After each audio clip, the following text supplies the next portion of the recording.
নির্বাচন পিছিয়ে নিয়ে নির্বাচন পণ্ড বা ভণ্ডুল করার কোনো ষড়যন্ত্র হলে আবারও রাজপথে নেমে আন্দোলন সংগ্রামের মাধ্যমে তাদের নির্বাচন আদায় করে নেবে। নির্বাচন আমরা চাই না, আমরা চাই লেভেল প্লেইং ফিল্ড।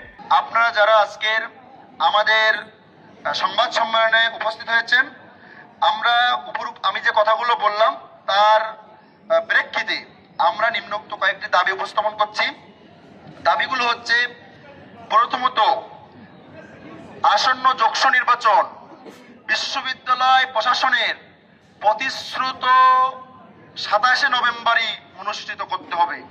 এর বাইরে অন্য কোনো ডেটে নির্বাচন পিছিয়ে নিয়ে নির্বাচন পণ্ড বা ভণ্ডুল করার কোনো ষড়যন্ত্র হলে শিক্ষার্থীদের সাথে নিয়ে যেভাবে জুলাই গণঅভ্যুত্থান সফল হয়েছে জগন্নাথ বিশ্ববিদ্যালয়ের শিক্ষার্থীরা ঠিক তেমনি ভাবে আবারও রাজপথে নেমে আন্দোলন সংগ্রামের মাধ্যমে তাদের নির্বাচন আদায় করে নেবে। দ্বিতীয়ত, আসন্ন যৌক্ষ নির্বাচনকে কেন্দ্র করে ক্যাম্পাসে মাত্র 30% টাকায় জমির মালিক হয়ে নতুন বাংলাদেশের গড়ে তোলার স্বপ্ন দেখা বাংলা বসতি সর্বোচ্চ নিরাপত্তা এবং শান্তিপূর্ণ পরিবেশ নিশ্চিত করতে হবে।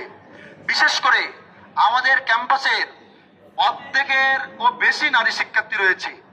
নারী শিক্ষার্থীরা যেন ক্যাম্পাসে নির্বিঘ্নে চলাচল করতে পারে, তাদের লেখাপড়ার পরিবেশ থাকে এবং শান্তিপূর্ণ একটা সহাবস্থান ক্যাম্পাসে থাকে, সকল শিক্ষার্থীর জন্য প্রশাসনকে সেটা নিশ্চিত করতে হবে। তৃতীয়ত, নির্বাচন কমিশনের পূর্ণ নিরপেক্ষতা ও স্বাধীনতা নিশ্চিত করতে প্রশাসনকে সক্রিয় ভূমিকা রাখতে হবে।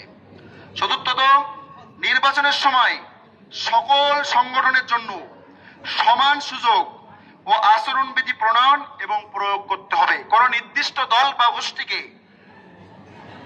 বেশি সুযোগ দিবে আর কোন সংগঠনকে কম সুযোগ দিবে, কোন সংগঠনের কথা শুনবে, কোন সংগঠনের কথা শুনবে না, এই ধরনের নির্বাচন আমরা চাই না।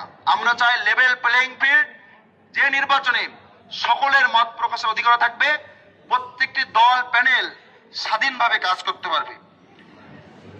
5 নম্বর, ক্যাম্পাসে অরাজনৈতিক শিক্ষাবান্ধব পরিবেশ বজায় রাখতে তাৎক্ষণিক প্রশাসনিক পদক্ষেপ নিতে হবে। অর্থাৎ যৌক্ষ নির্বাচনকে কেন্দ্র করে ইতিমধ্যে আমরা দেখতে পাচ্ছি শিক্ষার্থীদের মধ্যে একটা উদ্বেগ কাজ করছে। এই উদ্বেগকে কমিয়ে আনার জন্য প্রশাসনকে অতি দ্রুত উদ্যোগ নিতে হবে।